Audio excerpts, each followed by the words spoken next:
Today, we're looking at Diamine's Poppy Red. Hi, I'm Adam, and I'm an ink guy. I get inks, test them, and share the results with you. Now, Diamine's Poppy Red is a red ink. To make sure I have a range of experience with this ink, I do the writing samples. I put the ink into a different pen for a day. I then put it into a Noodler's Nib Creeper to take my notes for this video.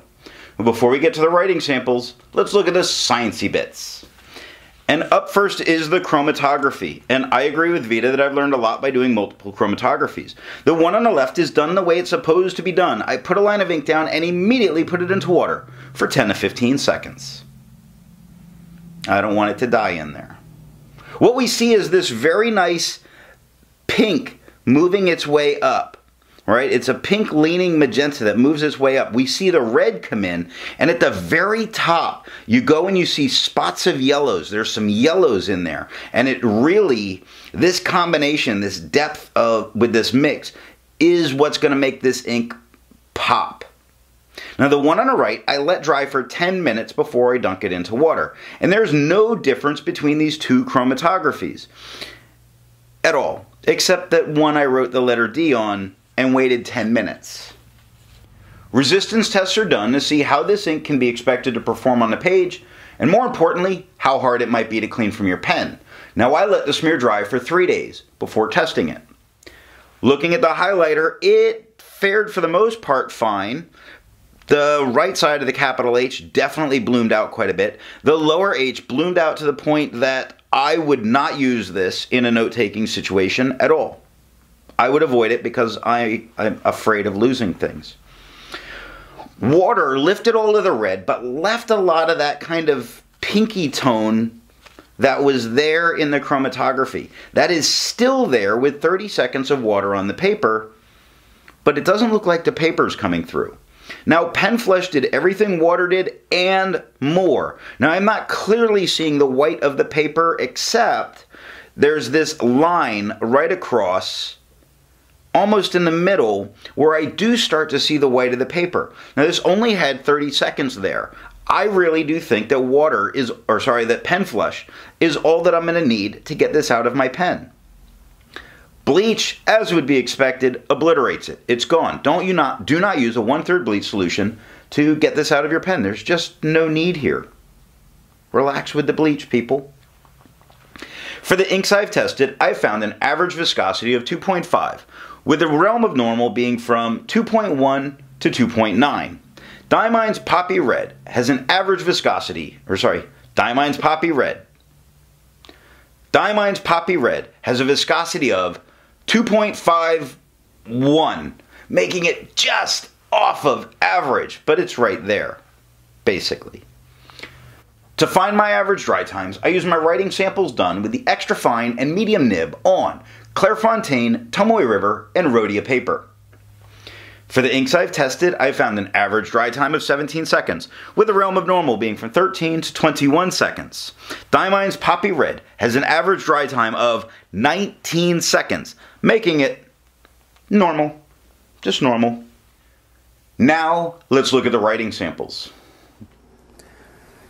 I picked this ink up in sample form, and to keep my writing samples consistent, I use a Jinhao 159 with a Goulet 1.1 stub, a Jinhao X450 with a Goulet medium, and a Jinhao X750 with a Goulet extra fine. Let's take a look at the Clairefontaine. It has no bleeding, no ghosting. The 1.1 has no feather, spread, halo, sheen. It's not giving any shading here, but we are going to wind up getting to see little spots, perhaps. The extra fine is a noticeably lighter tone with no feather, spread, halo, sheen. It has spots of shade, like the K in quick is darker, the H in the is darker, the X in fox is darker. We get darker letters throughout, and that's about it. 13 seconds to dry. The medium is a darker tone than we got with the extra fine, not quite as dark as the 1.1. The medium has no feather, spread, halo, sheen, and no shading. 19 seconds to dry. The scrubby of the extra fine and the medium show no color variation. We didn't expect it, and we didn't get it. And the smear test you could likely recover if you smeared while you were writing. The Tomoe River No bleeding. Of course we get ghosting. Knock the paper all over the place because this color is energetic. Just, whew. The 1.1 has no feather, spread, halo, sheen, no shade. It stays vibrant here on the Tomoe River. Sometimes the Tomoe River makes things look a little dusty to me as a color. Not so much here. The extra fine is a slightly lighter tone than the 1.1. It has no feather, spread, halo, sheen, no shade, 20 seconds to dry. The medium is a darker tone, just as dark as the 1.1. The medium has no feather, spread, halo, sheen, or shade, 27 seconds to dry. The scrubby of the extra fine and the medium show no color variation. We didn't expect it, we didn't get it, and the smear test, you could probably recover that. Yeah, all right. Rhodia. Rhodia has no bleeding, no ghosting. The 1.1 has no feather, spread, halo, sheen, and no shade whatsoever. The extra fine has the exact same tone as the 1.1 with no feather, spread, halo, sheen, or shade, 15 seconds to dry. The medium is the exact same tone as the extra fine and the 1.1 with no feather, spread, halo, sheen, or shade, 20 seconds to dry. The scrubby of both show us no color variation. We didn't expect it, we didn't get it. In the smear test, you could definitely recover this if you smeared while you were writing. This is such a powerful color. The tone is so there that I want to know what it does on different tone papers. So I'm looking at yellow Rhodia. We see no bleeding and no ghosting. Look at this. There is no change at all for the color. Look at how absolutely consistent this color is. It is 100% on. It doesn't matter. It's nice. The 1.1 has no feather, spread, halo, sheen, no shade, exact same tones we've been seeing. The extra fine is the same tone as the 1.1. It has no feather, spread, halo, sheen, no shade, 15 seconds to dry. The medium is the exact same tone that we've been seeing with no feather, spread, halo, sheen, no shade, 20 seconds to dry. The extra fine and the medium scrubby show us no color variation, and we still don't see any color variation. In a smear test, you could recover this if you smeared while you were writing. Original Crown Mill. This is a very nice laid paper, great for correspondence. No bleeding, no ghosting, fantastic. The 1.1 has no feather, spread, halo, sheen, or shade. The extra fine is the exact same tone as the 1.1. It has no feather, spread, halo, sheen, or shade. The medium is the exact same tone. We've been getting such consistency here. It has no feather, spread, halo, sheen, or shade. It took 13 seconds to dry. The scrubby for both show us no color variation. We didn't expect it, and we didn't get it. And the smear test, you could probably recover it if you smeared while you were writing. Black and red notebooks, no bleeding and no ghosting. Look at this consistency of tone. Just through all of these writing samples, no change in tone at all.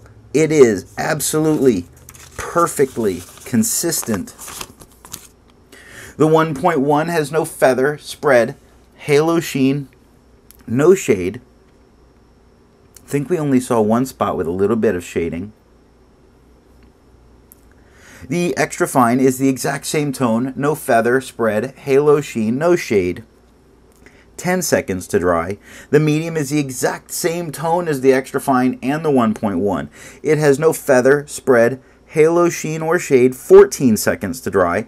The scrubby of the extra fine and the medium show no color variation, and we didn't expect it, we didn't get it. The smear test, you could recover this if you smeared while you were writing. And that is all that I have for the writing sample. Instead of finding inks that look like Diamine's Poppy Red, I would prefer to find an ink that complements its color on the page. And I wanted a great blue with this. I chose Diamine's Presidential Blue because I wanted to put blue against red. It's more of an American politics joke, so for the Italian viewers, I'm sorry. Before I give my opinion on this ink, I would ask, if you've enjoyed this video, give it a thumbs up. And if it's your first time here, I would invite you to subscribe.